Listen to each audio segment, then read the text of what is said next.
Let's go ahead and take a seat. Hey, if you got your Bibles or your device, phone, tablet, whatever it might be, turn to the book of Matthew.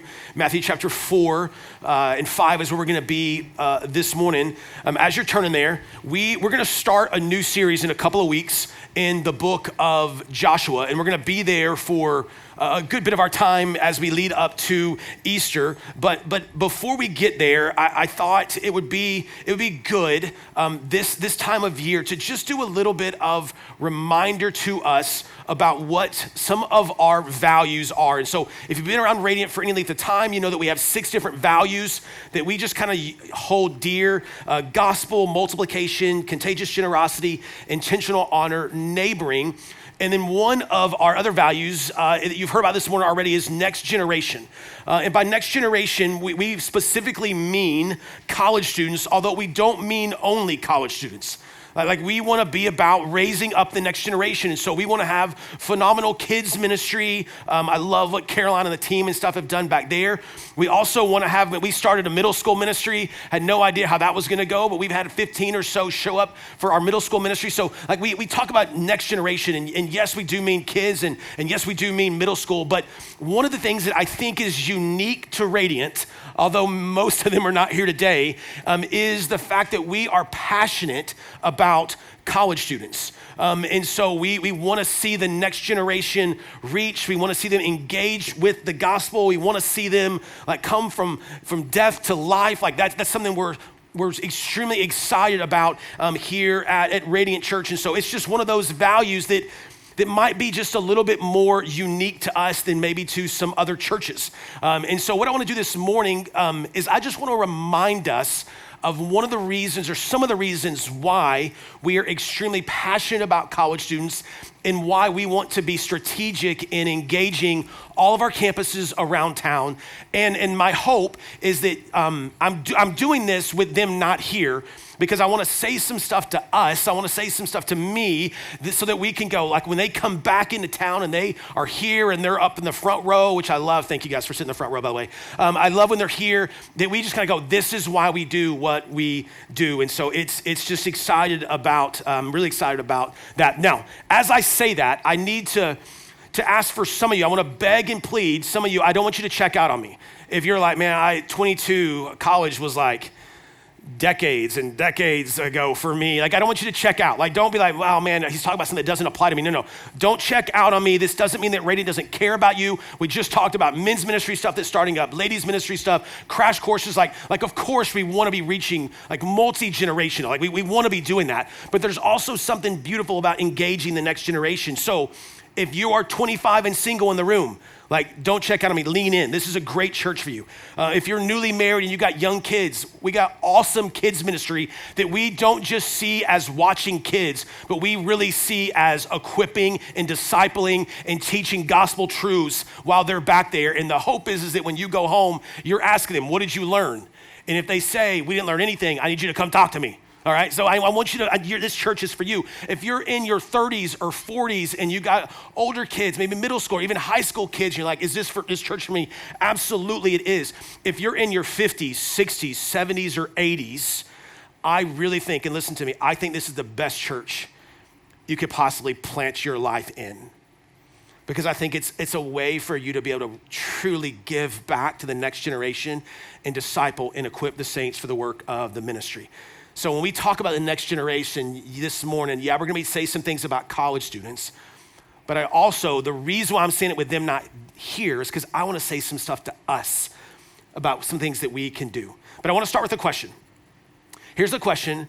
Have you ever been challenged by someone or something in your life? Like has anyone ever like called you to be or called you to do something that you did not see in yourself that you could do? Right? Like when I asked that question, immediately for me, 2 different things came to my mind. The first was when I was in college. I had a professor that looked at me and kind of said, listen, I think you're just getting by. You're just doing the things that you think you need to do to pass your classes. And I was a Bible major in college, and he looked at me and said, listen, I think you can be so much more. Like, I think you have so much more to give. And I'm like, the audacity to call me out. I'm making B's and C's. Come on. Challenge me. Challenge me. The other one that popped into my mind for me is, some of you have heard me talk about Africa from time to time. I get made fun of a lot for talking about my time. I lived in Africa for 3 years. The first 6 months in Africa, the most difficult 6 months of my life. Like if you would have paid for my plane ticket while I was there, I didn't have the money, but if you'd have paid for it, I probably would have gone home. And I was talking to my supervisor who had been there for, a decade plus. And he just kind of looked at me and didn't even know that he was challenging me, but I was talking about some things and I was talking about my time there. And he just kind of looked at me and he was like, listen, I think you're gonna do amazing things here. Like I think God's gonna use you in incredible ways. Like learning the language of Arabic was difficult. Like some of the food, like eating with your hands, and like some of the food that I was eating was like, this is not, Chick-fil-A. And so like it's kind of different. When the whole table shares one spoon and you just pass the spoon around, for me it's like, really? Or the cup, like there's one cup per table, and everybody just kind of shares the cup. If you struggle with germs living in Sudan, it's gonna be difficult for you. And I remember just telling me, he's like, I think God's gonna do some amazing things. And like in the middle of that, like I'm challenged and I'm like, are you kidding me? Like just like the Lord speaking to me. And so I don't know, maybe when I asked you that question, like something popped into your mind. There's something about being challenged, like just when somebody sees something greater in you than you can see for yourself, there's something about that. And I think many of us, if we look back to those years, and maybe some of you are in it, but those 18 to 22-year-old years, like it really has the ability to set the trajectory for so many things the rest of your life. And so what I want to look at this morning is the passage, the calling of a couple of disciples in Matthew chapter 4. And I'm about to read it, but I want one last question before we dive in. And I've asked this question before, but I love to continue to ask it because I want to make sure that we all know and understand what's happening here. When you think about the disciples, when you picture the disciples, 12 guys that walked and talked with Jesus, Jesus kind of led them around. They were the ones who were with him. How old do you picture the disciples being?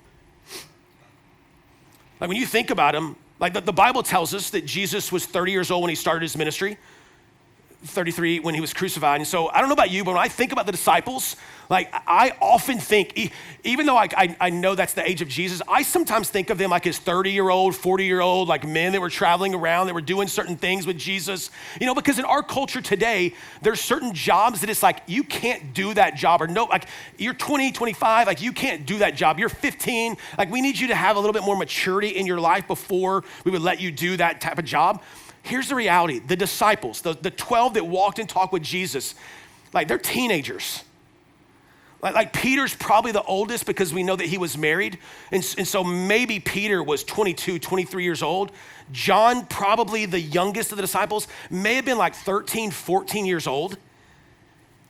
You wanna know why we're a next generation church? Because our God is a next generation God. When Jesus is walking the planet, like he looks at these young people, younger than most of us in the room.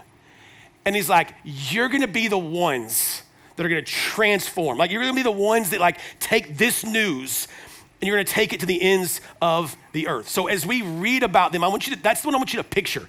Like I don't know if you've been around a 13, 14-year-old much, but if you need a picture of a couple 12-year-olds, they're right there. And so you can look, they're 12 right there. So there's just a couple years older right here. That's who he's calling, okay? Sorry, I made everybody stare at you guys. That's what you get when you sit on the front row. All right, Matthew chapter 4, here it is. Matthew chapter 4, verse 18. As he was walking along the Sea of Galilee, he saw two brothers, Simon, who's called Peter, and his brother Andrew. And they were casting a net into the sea, for they were fishermen. Follow me, Jesus told them, and I will make you fish for people. And immediately they left their nets and they followed him.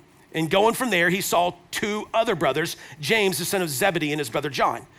And they were out in the boat with Zebedee, their father, preparing their nets, and he called them. Immediately, they left the boat and their father and followed him. Okay, so here's the scene. We gotta make sure we understand what's happening. Jesus is walking along, and he comes up to these guys who were fishermen, and he calls out to them. And I need you to notice something in the text. Like he calls out to these guys, and the text tells us immediately they left their boat, they left their father, and they followed Jesus. Now, The reason why I like to point out the age of these young people is because, listen, if they're in their mid-30s or maybe they're in their mid-40s and Jesus calls out, like, listen, like some of you are in that stage of life, some of you maybe in your 50s, 60s, like there's something about when we get a little bit older that when somebody calls us to do something that's out of our comfort zone, the first thing that we do is think of all the reasons why we shouldn't do it, right? Hey, I want you to step out in faith. I want you to think about leading this city group. I want you to think about ministering to our college students. I want you to think, and the first thing that we do is we think of all the things. So I'm just picturing myself at 42, and I'm thinking to myself, man, if Jesus had called to me at this moment in my life, and he said, hey, I want you to leave your family, I want you to leave your job, I want you to do all this, I want you to follow me, I'm gonna start thinking of all the excuses. Jesus, listen, I got 3 boys, and they cost a lot of money. And so I feel like I need to continue to do what I'm doing because it's a safe, it's a comfortable income. And so listen, I think I need to stay here because listen, Jesus, I gotta protect them. Like I got, right? We start throwing all the reasons. Hey, listen, I want you to leave your job and I want you to think about moving to another city. Jesus, listen, like I'm really comfortable in the home that I live. I have a great home, right? We start thinking of all the reasons why we can't do it. These 13, 14, 15-year-old kids, teenagers, Jesus calls and it says immediately. Now think about that, immediately. The job that they knew, fish, I mean, it's the trade that they knew better than anything else. The family, there's comfortability in family. So my family doesn't live around here. So Christmas for us, it's just the 5. It's me and Carolina and the boys. And it's honestly, it's kind of nice at times not to have to travel. But listen, I'm more at this time of year than any other time of year. Like I miss my family. I have a phenomenal relationship with my mom and dad. Like I talk to my mom 2 or 3 times a week. I talk to my dad almost every day. Like I have a great relationship. It's hard, but it's worth it to see what God is doing here in the city of Syracuse. And I keep begging them and pleading to move to the promised land of Syracuse. And they, for some reason, think Texas is better than Syracuse. One day. Immediately, they leave. Now, I want us to think about, I got 3 things I want us to think about when it comes to why in the world Jesus would use these young people as his disciples and why it's so strategic for us, Radiant Church, for those of us in this room, to connect and engage and passionately pursue our college students. Here's the first. One of the reasons is because there is no greater or easier time in their life for someone to go immediately all in on King Jesus. The flexibility, the adaptability of an 18 to 22-year-old, like that stage of their life, although sometimes they don't always see it, they're more flexible in that stage of their life than maybe any other stage of their life, possibly. Maybe retirement, because when I call my mom and dad and I talk to my mom and dad and I ask them what they're doing that day, it's the same thing over and over and over again. They just retired and they're loving it. I don't know what we're gonna do today. We're gonna sleep a little bit. We're gonna get up and take the dogs for a walk around the park. I'm like, are you kidding me? You slept in till 9 o'clock today? You guys are getting lazy, you know? But college students, they have more flexibility, more free time than ever before. It's incredible. Here's the other point. College is, I believe, the second most influential time in your life. The most influential time in your life, studies have shown us, it's the first 6 months of your life. Now, I don't know if you've ever talked to a 6-month-old baby, but they don't always respond the way that you want them to. So let's go to the second most influential time in their life, and that's between the years 18 to 22. Like there's something about, I want you to think about it. There's something about, for a college student, they grow up in their house for 18 years, hopefully, and they go off to a school most likely that isn't in the town in which they grew up in. Maybe they have a couple of friends, maybe they don't. They go into dormitory and they live with people that their own age for the first time in their life. They're all there. Like that time in their life is so influential. Like, again, if you've been to school, like think about back when you were 18 years old, you left home and you walked into that dormitory for the very first time. Like maybe you had best friends, but maybe you didn't. I didn't know a single person. I didn't know a soul when I walked into that dorm. So here's what we talk to our students about. We really believe the first 4 weeks of a freshman's college experience can transform the next 4 years, that can set the pace for the next 4 decades. I mean, think about it. The first 4 weeks, like you're setting your friend groups. You're deciding what fraternity or sorority you might or might not be in. You're deciding who you're gonna go eat with. Like all those kinds of things are happening those first 4 weeks. And those first 4 weeks, if we can connect and we can show them how beautiful Jesus is and how important Jesus is for their life, it can transform the next 4 years. When we started Radiant Church, we're about to celebrate. It's crazy. Not next week, the week after, I think it's January 19th. We are gonna celebrate our 2nd birthday as a church. I cannot wait. Like you can clap for that, yeah. We're gonna do some balloon arches, or Joanna's gonna do some balloon arches. It's gonna be great. But here's the thing, when we started, there's a team that moved with me here to help us start the church. There was like 26 of us, okay? It was amazing that they would move from, immediately leave their family and come here, 26 that moved here. Almost every single one of them was a 22-year-old who had just graduated, was getting their very first job, got it here, was moving away from family for the very first time, moved here.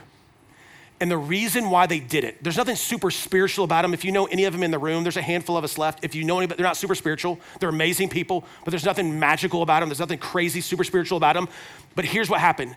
In college, Salt Company, those 18 to 22-year-olds, like those years, people poured into them. It transformed their lives, and that they saw that there's something more important than the perfect job. There's something more important than the almighty dollar. There's something more important than doing all the things they want to do, and they were willing to move to a city and plant a church like the very one that poured into them for their 4 years of school and help start what happened here at Radiant. It's incredible. It's influential. Right? Here's the third. So often when students leave and they go off to college, it's a fresh start. Right? So not only is it no greater time to passionately go all in for Jesus, not only is it one of the most influential times in their life, but there's also a fresh start. I don't know about you, but there have been times in my life that things have just not gone the way that I wanted them to go. And I thought to myself, like, I would love if I just had a fresh start. If you grew up in the same town like all your life, and maybe you still live here, I'm gonna guess that there have been moments that you've thought to yourself, I wish that everybody didn't know every single thing about me. Right? Like some of the things that you did when you were 12, 13, 15, 16, 17, 18. Maybe that's not the person you are now, and sometimes it's so difficult to leave your past behind. You see, one of the reasons we love engaging with college students is because for so many of them, they're running away from their past. And they're coming into a school and they just so desperately want a fresh start. Like it's what they want more than anything. I just don't want to be known for that anymore. That's not the person that I am. And what would it be like if a church, like we just said, you know what? Like, I don't care what you've done in your past. Because here's the truth, every single one of us in this room, we all have a past. All of us. Some of us may be running harder to avoid that past or leave that past behind than others, but all of us have a past. Like times we all need a fresh start. And so for us, what would it be like if we are a church that would strongly engage with our college students and allow them to see all these things? Now, but before we go too far, I told you that even if you're not in college, like I think this is the best place for you to plug in your life. And here's the reason why. Although college does give you a fresh start, like you're never too old for one.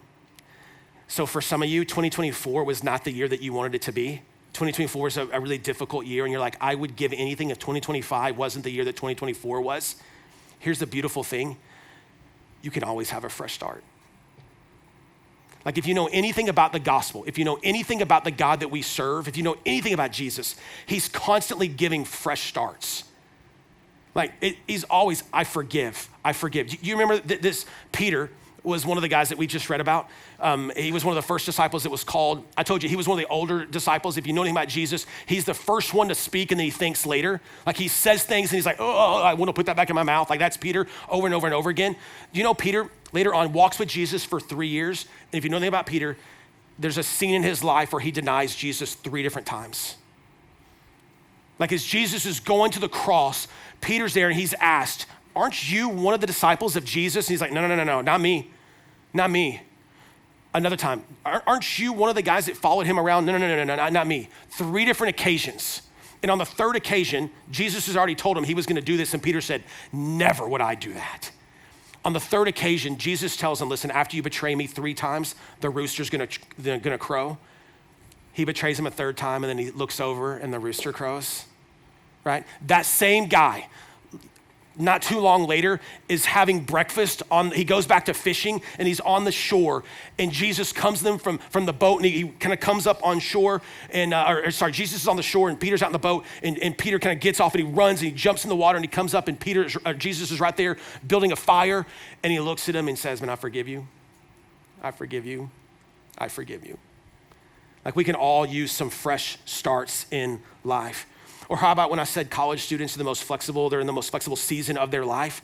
Listen, could it be that in 2025, God might call you to do something that you can't even fathom right now? Like it's not even in your mind. Like he may be asking you to do something that you're like, I never would have thought that. Maybe it's like a different type of job. Maybe right now you have a job that you're working 80, 70 hours a week and it is destroying you. And God's like, listen, that's not what I want for you.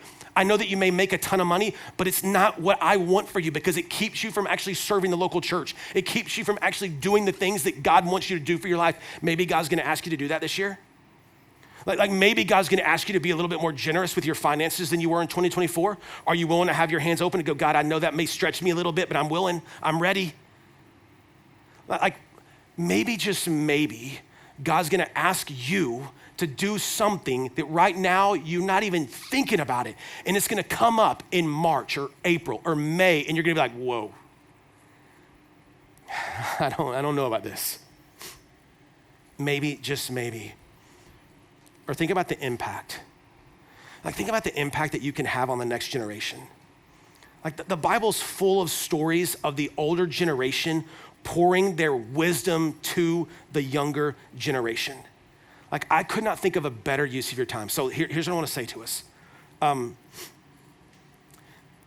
of the reasons when we started this church that we wanted to pour into the next generation is because for me, I told you I'm 42. I desperately want the next however many years God gives me to be pouring everything that God has poured into me over the last 4 decades, pouring into the next generation. Like when God calls me home, I want everything within me just to be like discipling and equipping the saints for the work of the ministry. Like just going all in. Like, so we're gonna do music here that I don't just love, but the 18 to 22-year-old people in our room, they love it. And I'm gonna be like, dude, the music's too loud. Like I was at conference, I told you we had SOC conference. They're probably starting right now, the 4th session. I went in for session number 1 on Friday, and this is when you know you're getting old. You walk into a room full of 18 to 22-year-olds, and you're like, can you guys turn this music down some? You know, it's like, it starts hurting. Your watch is like, it's loud, it's loud, it's loud. You know, it's like, I'm just going, man, the ears, like, are you sure it needs to, like, you know, I don't care. If it reaches our 18 to 22-year-olds, if it reaches the next generation, I'm all in. I'm all in. Listen, it's not about my preferences. I'm gonna keep us biblical. I'm gonna keep us on the right track. But apart from that, like if we can do something to engage our 18 to 22-year-old brothers and sisters short of sin, I'm all in. I'm all in. Why? Because they're the future of the church. But they're not just the future. They are the church now. And so instead of being like, listen, we're gonna do what we wanna do, it's like, no. And let's engage and pour in as much as we possibly can. And here's the other thing, and listen, especially let me talk to some parents that have a little bit older kids, like maybe 6-year-old, 7-year-old, 8-year-old, 10-year-old, 12-year-old, and maybe you have even infants right now, but they're gonna grow up. One of the best things, like every time I talk about my kids, I got my oldest here, I got 2 more that are in the back. I know that everyone in this room, when I get up here and teach, you guys think I'm the coolest person on the planet. I know. My kids, they don't think I'm cool at all. I mean, they're like, Dad, Can you stop telling stories about us? Can you stop embarrassing us when you're up there? Every time you talk about us, you cry. But here's the thing. My kids, they look at some of you in this room who are 20, 21, 22, 23, 24, 25. If you're over 25, they probably don't think this about you, but they think you're the coolest person on the planet.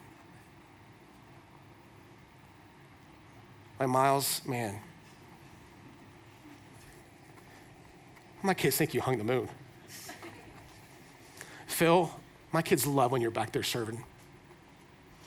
Like, I could just go on, like they love it. And so what better thing as a dad to have others who are here helping me disciple my own kids? Is the priority first mine? Absolutely. But how incredible is it that I have help in pouring into my kids, equipping them, helping create and become the men that God has created them to be. Like, what a joy that is. What a privilege. Like, it's incredible. Like, here's what I want to say. Don't underestimate the impact you can have on someone.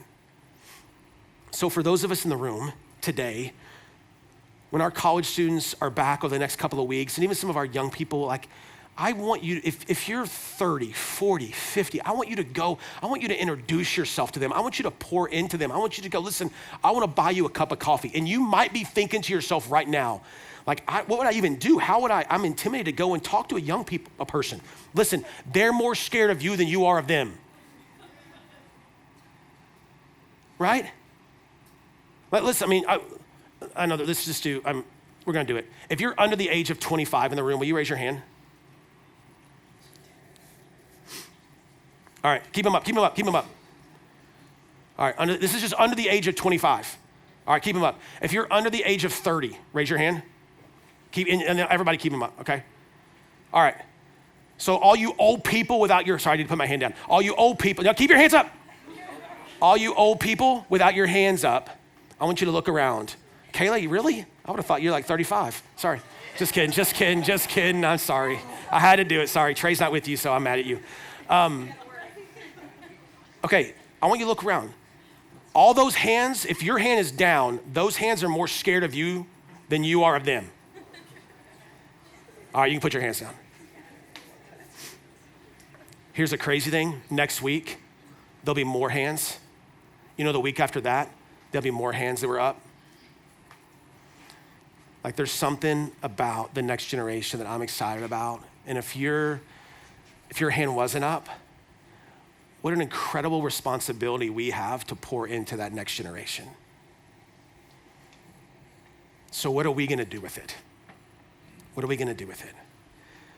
We wanna be a church that's for the next generation, and we want them to be salt and light. That's the Bible. Matthew chapter 5, I wanna read it for us. Our college ministry here is called the Salt Company.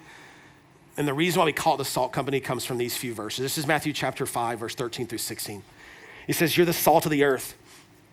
But if the salt should lose its taste, how can it be made salty? It is no longer good for anything but to be thrown out and trampled under people's feet. You are the light of the world. A city situated on a hill cannot be hidden. No one lights a lamp and puts it under a basket, but rather on a lampstand.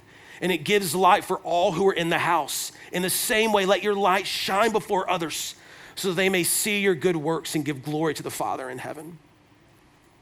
The Salt Company. Like, every year we preach on these few verses to our Salt Company on a Thursday night that gather in this room. You guys know that on Thursday night, right in this room throughout the semesters, there's 60 students that are gathered in here worshiping Jesus every single Thursday. And every single year we talk about this. They're the Salt Company. This is what we want you to be. Disciples, we want to raise up them, salt and light. What do we mean by this? In the Old Testament, God's people, the Israelites, God chose a people to be a light into the world. So that when all the other nations were looking at this group of people, God would be like, they point to me. And so when all the other nations would look, that nation would be a light. That nation would point to every other nation would look at that nation and go, they represent Yahweh. They represent God's people. Right? We want that to be what when our students are on campus, we want them to live in such a way, we want them to honor God in such a way. We want everything about their lives to be in such a way that when other people look at them, they're like, wow, that's a person who loves Jesus. That's a person who lives for Jesus. Like that's what our hope is. Not only do we want them to be a light, we also want them to be salt, which salt's just, it's a preservative, right? So we want them to be like people who are preserving the good news of Jesus. Like, listen, we know that we want college to be fun. We want it to be wonderful, new experiences, new friends. We want it to stay up late. Like the services at Salt Conference, it starts at like 8:30 p.m. That's bedtime. Like that's when you go to sleep. And they're there and they're like jumping up and down, singing praises to Jesus. And I'm like, I can barely bounce. It's awesome. We want it to be so much fun. Like I remember, story time with Jason. College for me, I don't know if anybody did this. So we had this really long hallway and we would do slip and slides. And so we would put towels under the bottom. Kids, do not do this, all right? Don't do this. We would put towels underneath everybody's door and we would put soap all the way down the hallway and then throw water. And we would the hallway is longer than like the building is right here. And we would take off and run and slide. It was so much fun. The RAs hated us. Like it was amazing. Like, I want them to do all those things. But college can also be lonely. It can be isolating place, depressed place, a place for losing their faith. Start to doubt. Like our college students, and maybe even those hands that were under 30, under 25, you have pressures of social media. You have pressures from other students. You have pressures that, some of us in this room, we can't comprehend. And I want our students to preserve. I want our students to exit those 4 years of college, not abandoning their faith, but singing that song, Abandon. I'm completely, deeply, don't care who sees it, abandoned. My one life endeavor to be surrendered, not my will, but his. Like, what would it be like if Radiant was that type of church?